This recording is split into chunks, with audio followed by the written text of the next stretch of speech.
Almost everything we think we know about addiction is wrong. You get a rat and you put it in a cage, and you give it 2 water bottles. One is just water, and the other is water laced with either heroin or cocaine. If you do that, the rat will almost always prefer the drugged water and almost always kill itself quite quickly. In the 70s, Professor Alexander comes along and he looks at this experiment and he noticed something. He said, we're putting the rat in an empty cage. It's got nothing to do except use these drugs. Let's try something a bit different. So Professor Alexander built a cage that he called Rat Park. They've got loads of cheese, they've got loads of coloured balls, they've got loads of tunnels. Crucially, they've got loads of friends. But here's the fascinating thing.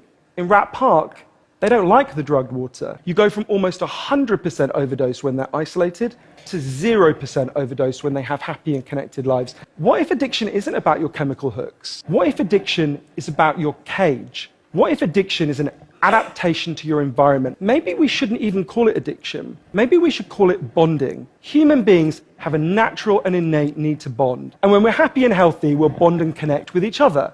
But if you can't do that because you're traumatized or isolated or beaten down by life, you will bond with something that will give you some sense of relief. Now, that might be gambling, that might be pornography, that might be cocaine, that might be cannabis. But you will bond and connect with something because that's our nature. The opposite of addiction is not sobriety. The opposite of addiction is connection.